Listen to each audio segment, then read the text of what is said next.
everybody. It is Wednesday. Wednesday. How are we doing today, people? Tell me about it.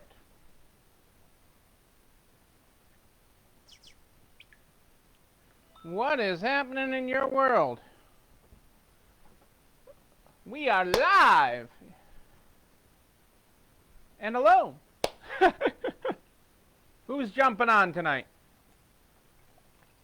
Who's in first? Hey, Adele and Dazzle. Kristen. I think you were... no, Kristen just beat you out, Adele. Hey, Kristen. Kitty. You were almost first, Adele. Almost. Hey, Kitty. How are you tonight? It is hump day. Hump day, people. It is here. We're rocking and rolling on this Wednesday. Kim is with us.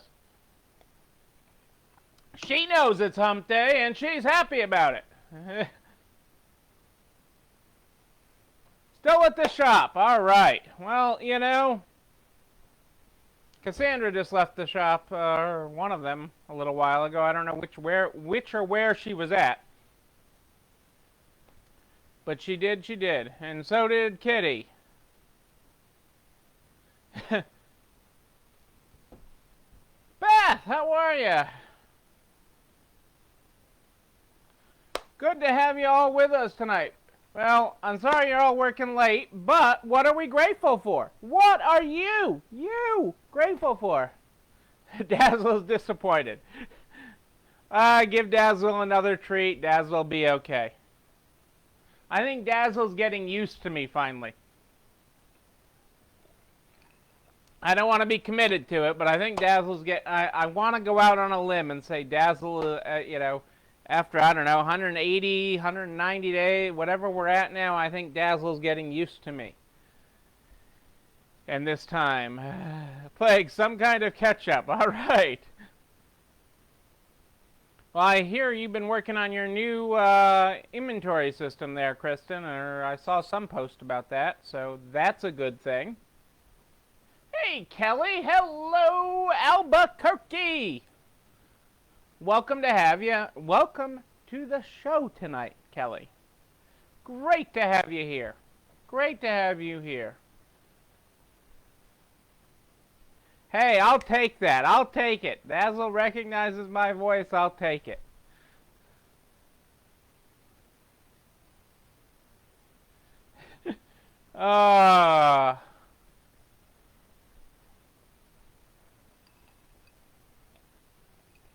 So tell me what we're grateful for. It's Wednesday, and I know it's hump day, and I know we got to be grateful for more than hump day. I got my messages below 100. Below 100 today. I had a very accomplishing afternoon. Hello, Patty. I did not like it that high where I've been. Well, that's good, Kristen. I'm glad you're acclimating yourself to your new system. It will help you grow your business. You know, a good system will always help you grow your business. It will, you know, come back to you. For every dollar you spend, it'll come back to you many, many times over. Oh, this is a good night, people. It's a good night for a good night. Hey, though there was sales, Kristen, you have to, you can't get stuck on any one day. You know, it's each day is another step forward in the sales process and growing our businesses back up. So don't get stuck on the highs or the lows. You know, we will grow our way out of this. We will grow our way out of this. Sarah, good to have you with us. That's good, Kristen. I'm glad.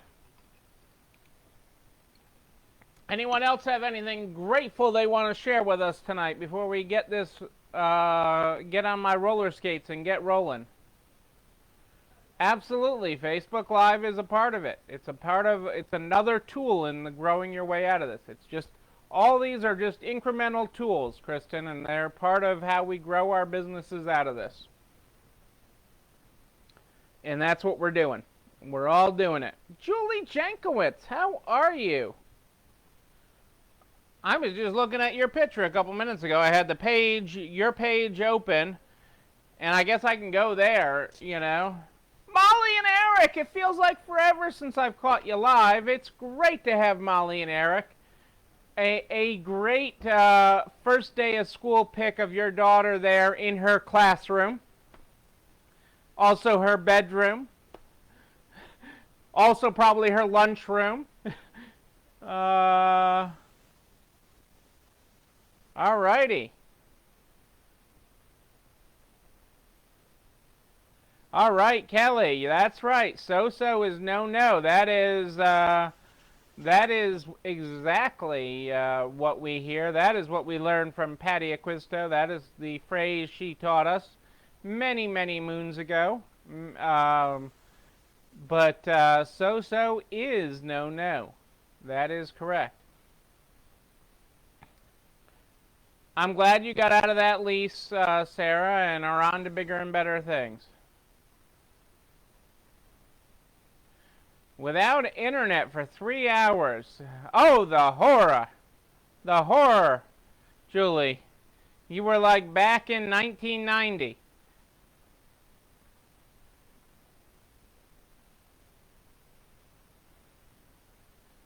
I would almost sign up for that experiment. I'm pretty close, except for doing these lives. I have not been able to catch up on all that. I'm thankful that I made progress on my messages today. Would not have made progress if Facebook was in the way. Michelle, my dear, great to have you here. I saw you are in my call list message pile. I did catch that today, and I will catch up with you soon. And so that we can catch up on things and have some discussions on your topics. I saw that in my pile. I'm below 100 people. Below 100, which is, I mean, I had blown up over the last few weeks, my message pile. But we're making progress again. So, but I was just saying to Julie, I've been looking at her picture, and I had the page open. Where's her page this month? Hang on a second, I'll find it. Julie's in here someplace in the September newsletter.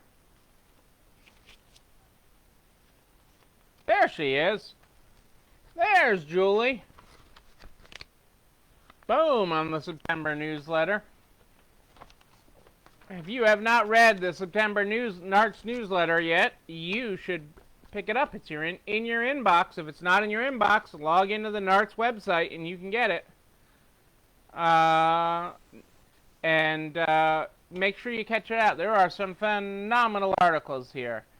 You know, from the unexpected with Patty, who we were just talking about, to Julie's article of focusing on the positive. There's so many. Rose, don't worry. It is going to change. Do not drive yourself crazy trying to do the paperwork. If we have to do the paperwork, I will help. We will step through it all. I have not stepped through it piece by piece because the way the paperwork exists now is not the way the paperwork for the PPP is going to continue to exist. Okay? That is one of the things these people agree on in Washington, regardless of some of their other disagreements and some of the other stuff that's coming out of them this week already.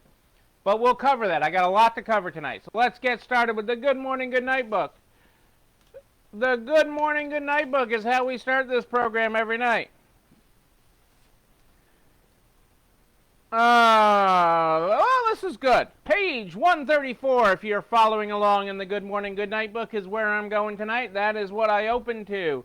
Good morning. Look at you. The miracle of you. The thrill of you. Becoming who you'll be. Wipe some schmutz off your cheek there. Just a little schmutz. Got it. Okay, Stunner, they ain't ready for you. That is our good morning. It's a good, I know it's one we've done before, but it's a good one. And we will come back to that. That's okay. Have a glass of wine, Rose. It's okay. You're here with friends, and friends, I will not let you worry about that PPP forgiveness application. It's bogus anyways, especially since it's going to change. Okay, we're going to cover that one later. I've got a lot to cover, probably 2 nights worth of stuff to cover here tonight. Nordstrom's making Election Day a holiday, so we got to get back and cover a little bit. There's been a lot going on in the retail world, so I want to cover some of that tonight. There's a lot going on, and it's important that you're aware of it and how it reflects you. Nordstrom wants to ensure that all its employees have time to vote on November 3rd, and the department store is making Election Day a holiday for all its U.S. employees.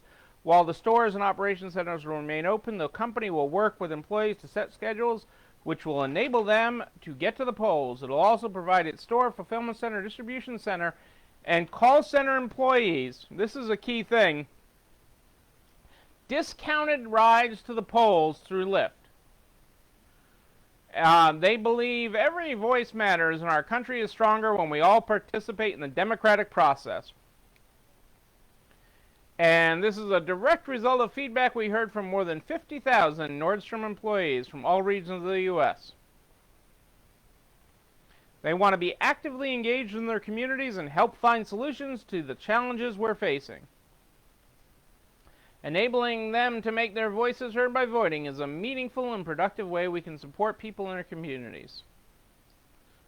So that is a good thing. That is a good thing, and they're just really getting on the bandwagon of what a lot of other companies are doing. Our friends at Neiman Marcus, their reorganization plan has been approved, and they expect to exit Chapter 11 by the end of September. So a company that is surviving Chapter 11 and is not liquidating. So that is a good thing.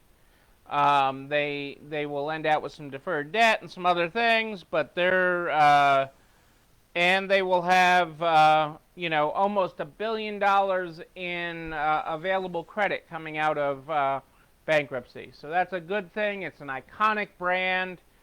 It means so much to so many people. And, besides some missteps and things, it's still a good company. So optimistic on that. And optimistic for what that says about the markets. There's a couple stories in here. Hang on a second. I want to see if I can find the other one that goes hand in hand with that. Because, hang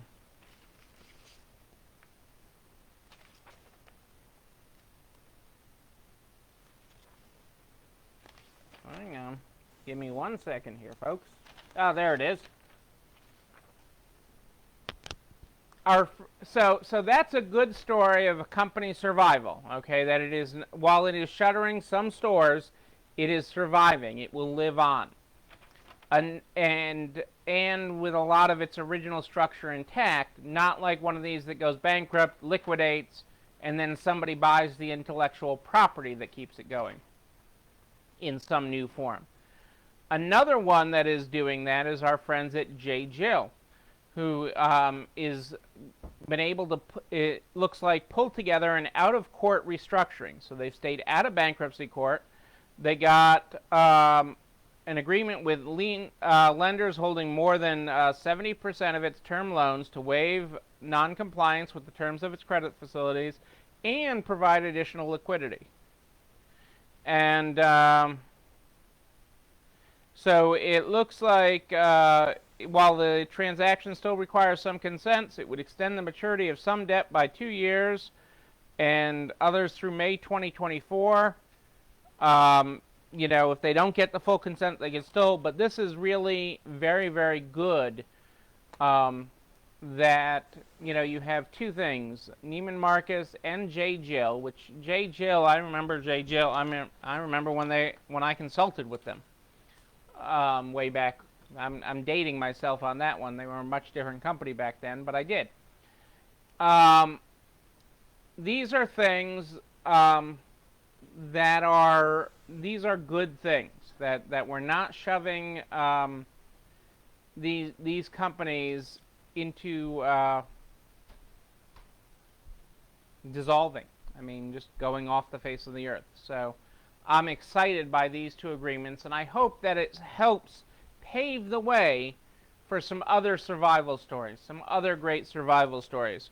And part of this may be because, hang on a second, let me just see if I have it here. My mind has it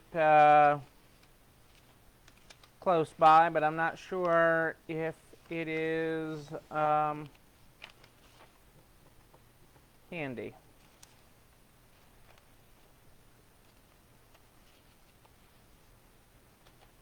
No, I'm not finding it right now.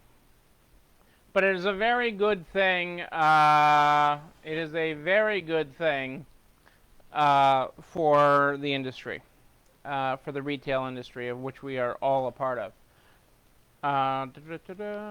Oh, well, here it is right here. It was stuck to another one. And so part of it is why lenders and such are trying to, I think, this is Neil's interpretation, are trying to save some of these iconic brands. It's not for nostalgia. It's not because they're, the lenders are just generous. It's about money, too. Bankrupt retailers face a new hurdle, getting rid of inventory. The liquidation sales that are going on for the retailers that are in liquidation, that are closing their doors forever, are not going well. And even the stores that are downsizing are having a hard time selling off both inventory, fixtures. There's just such a glut. And so it has been very difficult for them to move things. Liquidation sales proceeds have fallen more than 25% since the pandemic. And they say, having a liquidation sale right now is like throwing a party and having nobody come. The people are not running out to a closing Penney's or Lord & Taylor like they would have in the past. Even at 60% off, they're saying, so what? I don't need it, so I'm not going to buy it. So that is also part of where they are having a problem. Kelly's having 2 wine. What? So that is just that is part of the math that these lenders are doing in savings, in choosing what retailers live on and what ones die. Is that liquidation sales are not going well. There is still expected, I've covered it before, that there's going to be another wave of closings like there typically is in January, February, for the ones that, did the holiday season and did not save them. But how they do it and what they do will be interesting. So, there you go there. Our friends at Kohl's are introducing a new loyalty program nationwide with more Kohl's Cash.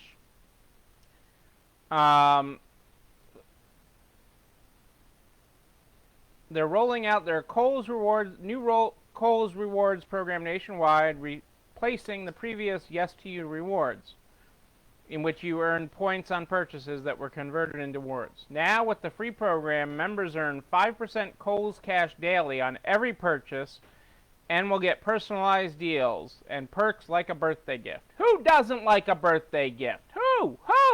Everybody likes a birthday gift. And cake. But 5%. So, this may sound generous. This may sound generous, keep in mind. But keep in mind, it's also built into the price. Okay, their cost of providing these rewards is built into the price. It's also built in on what it drives in repeat traffic. They have the math. They not only do they have the numbers, they've done the math. Okay, they know that when you come in with your Kohl's, so on the surface spending, I agree with you, Rose. Personally, I hate it. It drives me nuts. Cassandra's a master of it. She masters the Kohl's Cash and the CVS coupons, both of which drive me bonkers. Okay, bonkers. I can't be. It's ridiculous the hoops they make you jump through. But customers are loyal that do it. It's about loyalty. So learn what they're doing. It's loyalty and they're doing the math. It's not just rewards for the sake of rewards. It sounds like they know what percentage aren't redeemed. Okay? They know, okay, what it drives. When you come to redeem that, how much more you spend. Okay. In Kohl's Cash. It's about the $100 you spend because your average purchase and your trip back to the store, how much you spend. Yes, there's always that person that spends just the exact amount of their Kohl's Cash, but more people spend a higher percentage. So it's about that type of loyalty, and it drives repeat visits. It drives repeat business to their website. It is about repetition. Rewards is about increasing two things with rewards, typically. Okay, you use rewards to drive repeat business, repeat behavior, and you do it to increase average sale. Those are two things that are common to your rewards programs. So that is what they're doing. Kohl's is a master of it. Okay, they really are. For as much as I hate Kohl's Cash, they're a master at driving it. And that's probably what pisses me off, because I know how much we spend extra, okay, because I do the math. I know we don't just go in and spend the reward check and stuff. So,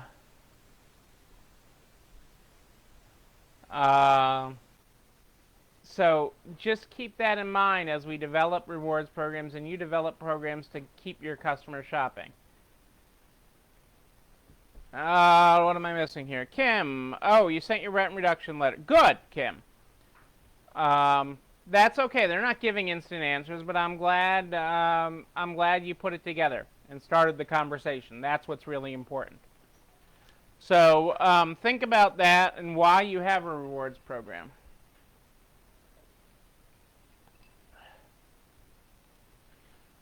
Right, but and I'm all for ease on the customer, Rose. I really am. But you got to know what you have to look at the metrics with it.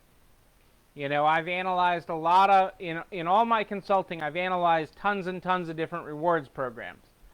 And while you don't want to make it too complicated, you do need to do the math to make sure that it's being profitable for you and the business. That it's not just something that you're not turning into an AC Moore or Macy's or something where it's just another coupon and that you don't shop without it. So, and that you're making money on it. So, it's not just rewards for the sake of rewards. Men's cosmetics are continuing to rise. We talked about this before, but men's cosmetics and brands are making their mark, and men's cosmetics are taking a seat at the table.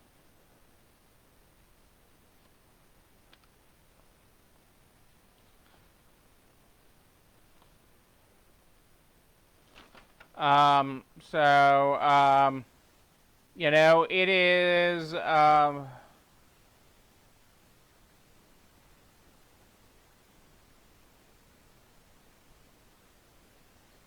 I like the one called War Paint that's in men's stores in the United Kingdom, and is in talk with several.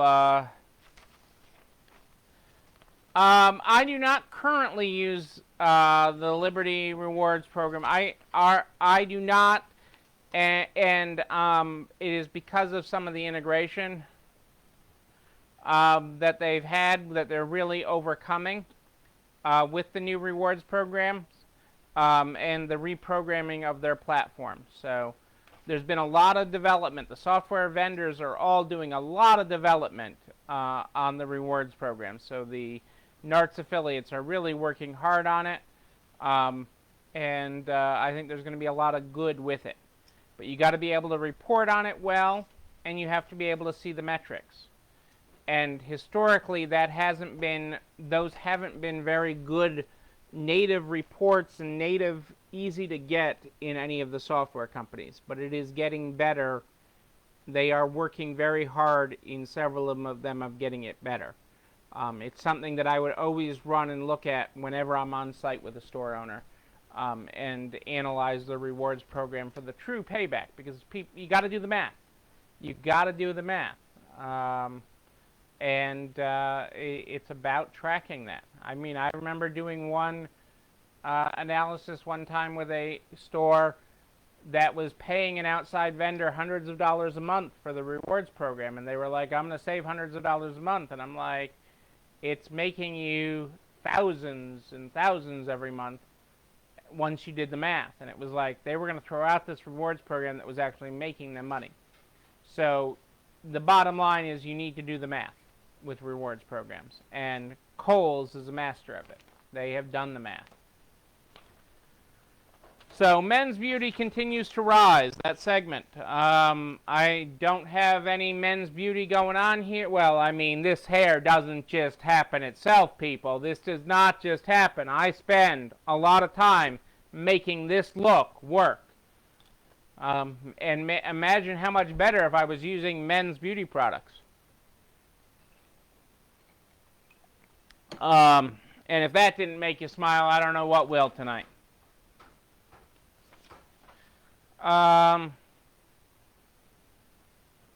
There's no pandemic pause in our friend at IKEA's shopping mall plans. IKEA Shopping Center's business hopes to open the doors to its first mall in the United States in the center of San Francisco within the next year. While some are saying malls are dead, and IKEA is going to open a mall, and we've covered that, and they're moving full steam ahead with it. So it is, while they thought initially on locations in New York, and such, but this opportunity in San Francisco, and they're putting that together. So our friend, there'll be a Swedish Meatball Mall coming to San Francisco, a whole mall, okay, but IKEA being the anchor, and those have been doing worldwide very well. So they have been totally bucking the trend, so to speak, on what's happening out there.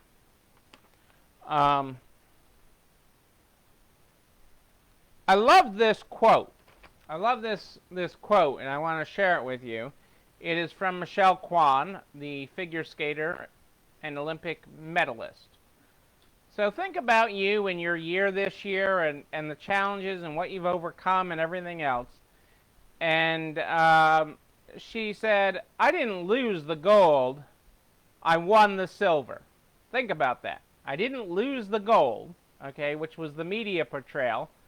I won the silver. That's pretty cool, and it's a great outlook. It's all in the mind, people. You've never been to an IKEA, Kristen. Well, then we'll just have to get you some meatballs. It's a unique experience. I got to say, it's a very unique experience. In Connecticut, we have a NARTS resale mall. I've got an idea about that, Kim, as a matter of fact. So we'll come back to that. I actually have an idea for a resale mall of sorts. But Kristen, in Connecticut, we have an IKEA, which is huge, and right next to it we have a huge, right across the parking lot, basically. You're going to have we have what's called a Jordan's Furniture, which is a relatively small New England chain of furniture stores that's owned by Warren Buffett. I think he's got I think they have 6 stores, 5 stores, 6 stores. And they specialize in shoppertainment. So you have 2 very different furniture stores right across the parking lot from each other. And it's pretty amazing. At IKEA, you can get the Swedish meatball experience. At Jordan's, you can do the world's largest indoor ropes course, which I have done. And it has like 6 different zip lines. It's a pretty amazing experience. And I have done that. And seeing how these two different economic ends of the spectrum of the types of furniture they're selling. So it is a really good retail experience and furniture experience to check out both those stores. Yes, absolutely. Actually, I'm going to talk about that, recycling, reducing, and reusing. Let's talk about it next. Nothing wrong with visiting IKEA for the lunchroom, Michelle. If anything, it makes us jealous. Kristen, I am not an expert in IKEA's menu. I would assume at this point they have some vegan options. How's that? A vegan Swedish meatball, I don't know. I just got from my peanut gallery that they definitely have vegetarian options. Not sure about vegan, but in this world of everybody, all these big companies trying to do the right thing, I would bet you they do.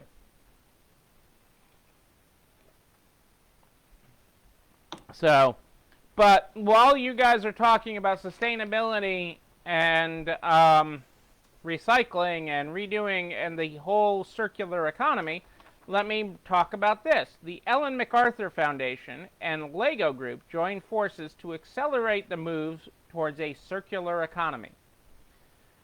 The LEGO Group has joined the Ellen MacArthur Foundation as part of its commitment to becoming a more circular business.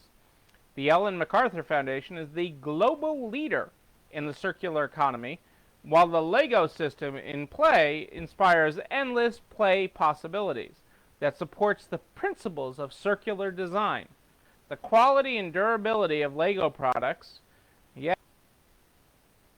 done some, mean they can be reused and passed down through generations while remaining fully compatible with elements produced today. The shared ambition for membership is to help build a better planet for future generations by driving the global transition towards not a circular economy, a circular society. A circular society. They will focus on 4 key areas, working with the Foundation's network of business, experts, and policymakers to accelerate the transition to a circular economy, inspiring circular design across the toy industry and beyond, expanding the circular services and products the LEGO Group offers, and teaching children about the circular economy through play. Everything that they do at the LEGO Group is centered on the child, and our sustainability ambitions are no different. We focus on building a better planet for future generations, which includes protecting the world's natural resources. Becoming more circular is key to us achieving that. We're excited to join the Ellen MacArthur Network to advance our own transition to being a more circular business while collaborating with the network and sharing our research, insights, and learnings with the aims of driving industry-wide change.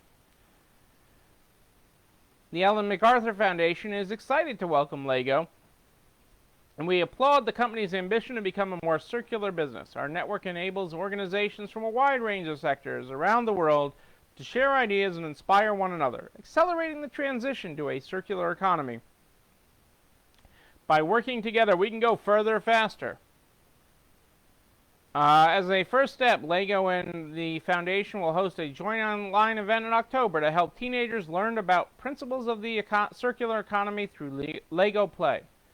The LEGO Group has already made progress towards becoming a more circular business with the rollout of LEGO Replay. LEGO Replay. The program accepts LEGO bricks that are no longer in use by fans and donates them to not-for-profit organizations that ensure children can access play. So, pretty darn cool. Circular and Legos. And you know we got a lot of Legos in our house, and the Lego office right here, right next to the studio here. All right, folks. Now I'm going to tell you something I bet you didn't know and didn't believe. But oh, the opportunity. Oh, the opportunity. 7 in 10 U.S. adults, 7 in 10 U.S. adults haven't bought anything via social. 7 in 10 U.S. adults have not bought anything via social. Many social media platforms have started making measurable gains in social commerce, but according to a BizRates Insight survey conducted for eMarketer, there's still a ways to go. Study found that Facebook was the most common platform used for social commerce purchases, with 18.3% of adults saying they've bought something that way, followed by Instagram at 11.1%. However, 70.4% of respondents said they've never made a purchase via a social platform, indicating there's a lot of opportunity on the table for social platforms to drive up social commerce adoption. That just caught me off guard, and when I saw the graphs and everything, that really caught me by surprise. It did. So, just very, very interesting.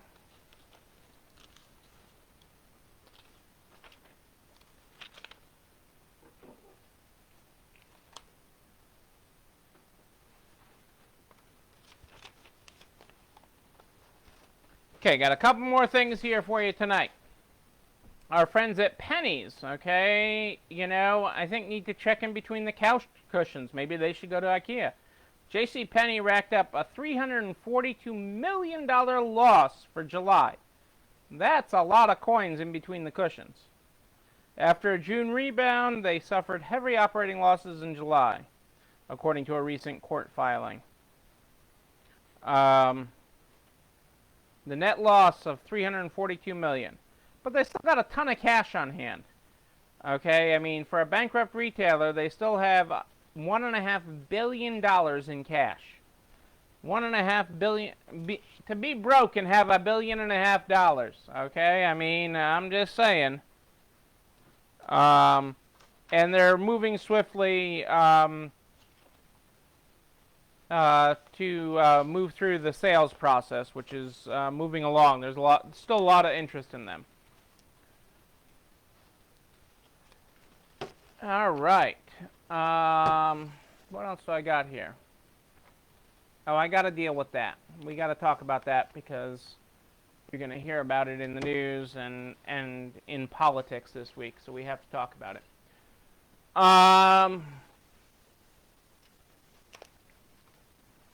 Let's move to our friends in the government for a minute. Let's move to our friends in the government. Our friends at J.P. Morgan Chase is investigating the role its employees may have played in potential abuse of the Paycheck Protection Program and other pandemic relief programs.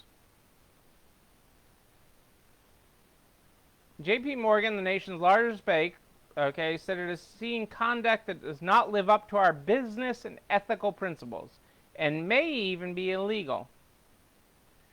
The company said it is working to identify the abuse and is cooperating with law enforcement. Includes instances of customers misusing PPP loans, unemployment benefits, and other programs.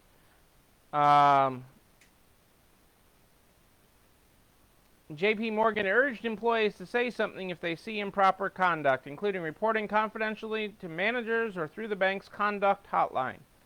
We take each report seriously and will take action, including disciplinary action when warranted.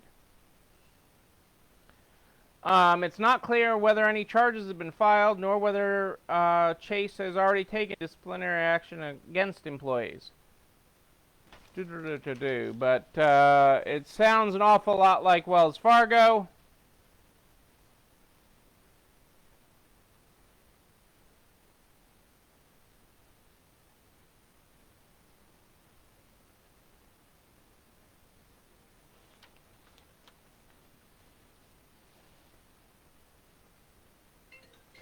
They had also, and this leads into my next side, which is spotting $62 million in PPP fraud was the easy part.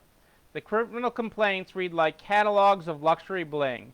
A diamond-lated $52,000 Rolex, a gambling spree at the Bellagio, 2 Lamborghinis, not one, but a pair of Cadillac Escalades, a Rolls Royce even. All that and more, law enforcement officials said, was financed through schemes to defraud the federal government's signature coronavirus relief program for small business. The Justice Department has made at least 41 criminal complaints in federal court against nearly 60 people who collectively took $62 million from the PPP by using what law enforcement officials said were forged documents, stolen identities, and false certifications. They are just the smallest, tiniest piece of the tip of the iceberg. Inspector General of the Small Business Administration. But with their ostentatious spending and clearly fake records, those examples have also been the easiest to spot. I mean, wasn't it Ocean's 11, wasn't that the quote at the end of the movie when they robbed the casino? It was, if I find you next week buying a Lamborghini, I will be very disappointed, The Paycheck Protection Program, centerpiece of the coronavirus relief bill, the SBA's fraud hotline, which received fewer than 800 calls last year, has already had 42,000 reports with coronavirus-linked graft. But many of the cases they'll investigate will not have telltale clues like expensive watches and Italian sports cars bought by people who said their small business were in need of immediate help. Future cases will be more thorny, involving owners who try to exploit gray areas in the program's rules or the desperation of their employees. Several workers have reported that their employers asked them to repay a portion of their earnings or work for free in the future, which is not allowed, by the way. Yes, 62 million.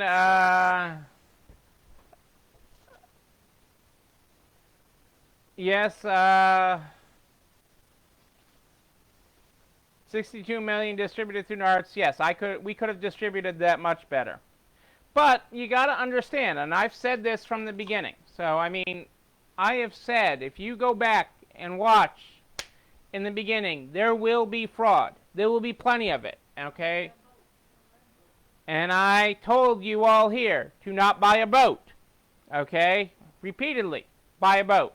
And then I upgraded it to not buy a land boat, okay? And other things with these funds. There's going to be fraud. And I have told Congress, I've told members of Congress this, okay? But the good that this program did, and even this 62 million out of the billions and billions that went out, okay, is relatively speaking nothing. And I don't mean that nonchalantly, but the good that the businesses that it saved, the lights that it kept on, the people that it kept employed, okay, I still firmly believe was huge. The people just in this group that it kept employed and in business, the lifeline that it threw to so many. Just in this industry that we've been supporting. But countless other industries that I have supported throughout this have been unbelievable. Okay, the number of people that we have helped and help keep employed. So it has done far more good than evil. They don't post the good in the paper on all the good, okay?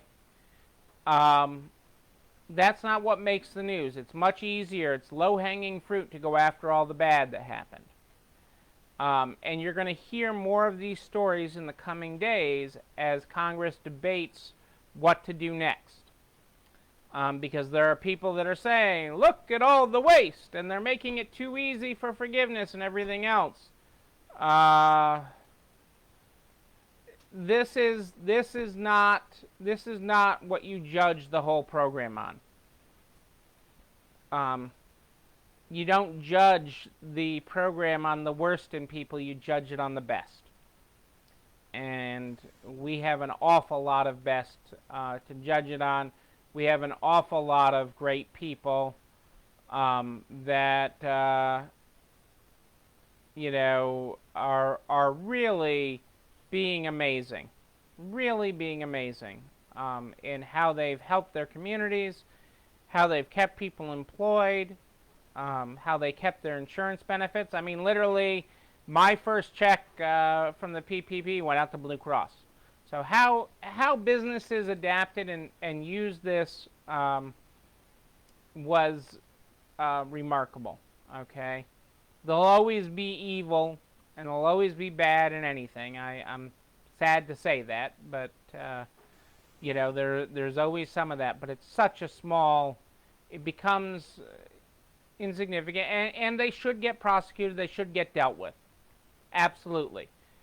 The time isn't now for all of that. The time is to continue to help this economy bounce back from where it was. We need to continue. We need to continue to stabilize the economy, stabilize jobs, and stabilize American businesses. Okay, we need to bring the strength of this American business back, and we will. Okay, we will absolutely be doing that, and we will bring this back stronger and stronger than ever. So, and that is the message to Congress. That is what they need to be doing as part of their jobs, and get this next relief bill through. This week, again, as I mentioned, with relief bills and what's happening in the House and in the Senate, is theater. It is all theater. This is playing out theater. It's playing to parts of their base. It's playing to parts of the media. It is not what is really going to come out in a bill. I think next week I am hopeful that we get down to brass tacks and they actually get down to what's actually going to really pass, and that both sides are going to agree to. And the whole deficit, and I agree with you, Molly, it's nothing in comparison to the deficit. And while I'm in general not for all this deficit spending, this spending is about helping Saul not have a deeper, longer crisis. So, there's some strength in the economy to do that, and I think our resilience in this will get us to the other side. But we need to continue to help the people that are helping the economy. But so just be aware of that, because there'll be a lot of news about that in the coming days about this fraud. And they'll be talking about why there shouldn't be another PPP and why there shouldn't be automatic forgiveness is the term the media is going to use. I am still fairly confident we will get streamlined forgiveness, which is automatic forgiveness by another name for loans under $150,000. So I'm feeling good about that, and continue to monitor it. Yeah, Beth, I'm expecting still out of the next bill to get both another PPP allowed for businesses that have had a reduction in sales during any 3 months of 2020 of 35% or more during any 3 months to be able to qualify for another PPP. That'd be about 80% of the people that received one under, I think it's 250,000. The other thing I expect is streamlined forgiveness, not automatic forgiveness, but streamlined forgiveness, and it will be very smooth. But the term automatic is a third rail word in politics, so it is not a good word to use, keeping in mind that 86% of the money, 86% of the loans are loans under 150,000. That represents about 26% of the money spent on the PPP. But businesses do not have the time, resources, etc., to do the traditional forgiveness route. So a much more streamlined and method will come to bear. I am convinced of that because our friends with all the money, the banks, are pushing for it. So it makes it much easier. I don't have to push for a lot of things when the banks are pushing for it. So that is where we're at with that, people. And lastly, what do I need to talk about? I need to talk about this document that I am posting in full. I think it's 24 pages long. What you need to know about COVID-19, the Americans with Disability Act, the Rehabilitation Act, and the Equal Employment Opportunity laws. Okay? So this is a lot of FAQs from the Equal Employment Opportunity Commission and how all these laws intersect. A couple of them are really important, okay? And, part of it deals with how much information an employer may request from an employee called sick in order to protect the rest of the workforce. And what you must do confidentially. So during a pandemic, covered employers may ask employees if they're experiencing symptoms, which we've covered. Employers must maintain all information about employee illnesses as confidential medical records in compliance with the ADA. Yeah, this document's great. So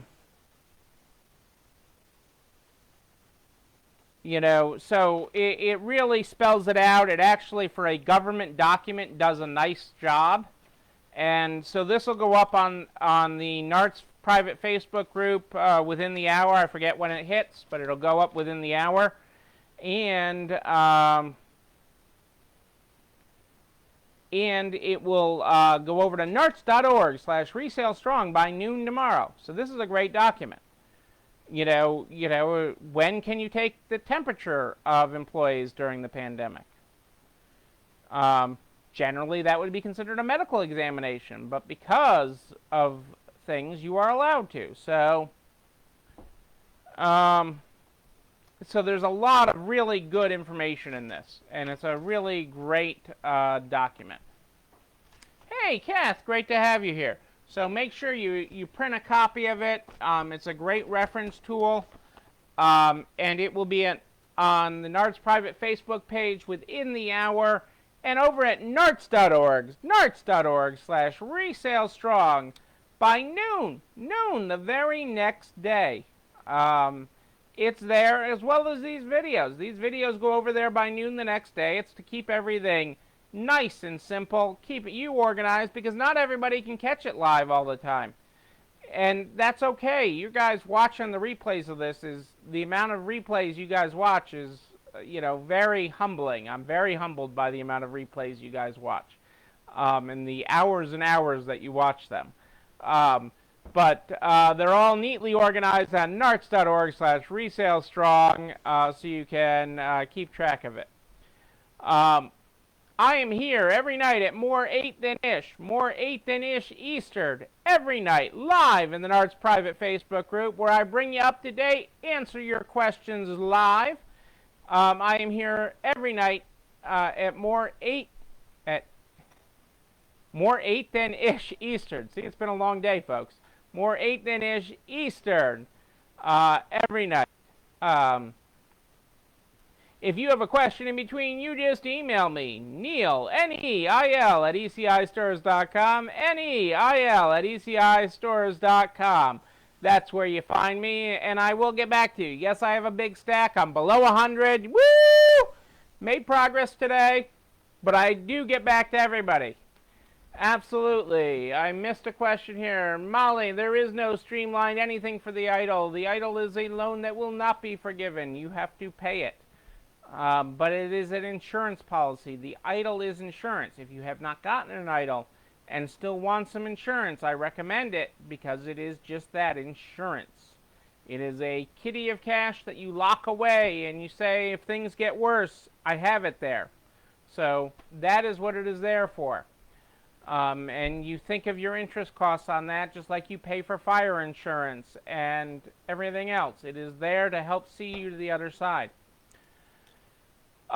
Every night we start this program, every night, with the good morning. Whoa! Almost lost it there.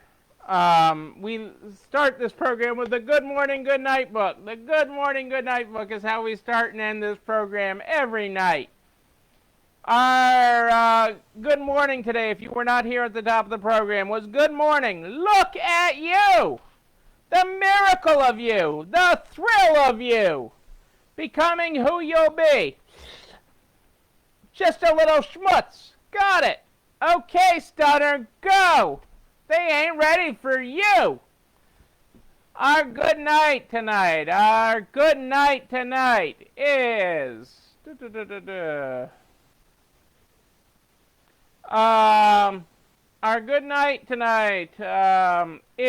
Good night! Look at you! The miracle of you! The thrill of you! Becoming who you'll be! Okay, Stunner, rest up! Save some of that perfect for tomorrow. Ladies and gentlemen, take a look at those graphics. Ladies and gentlemen, I am Neil Abramson. I do like a good party, a wedding, a bar mitzvah even. We will party again, and I'll be there with you to do it. You can count on it. It'll happen, I promise you. Until tomorrow at more 8 than ish. Until tomorrow at more 8 than ish. Know that you and you, but especially you, right up there in the 7th row, I see you. You are not alone running this store. I'll see you tomorrow night, everybody. It's time for dessert.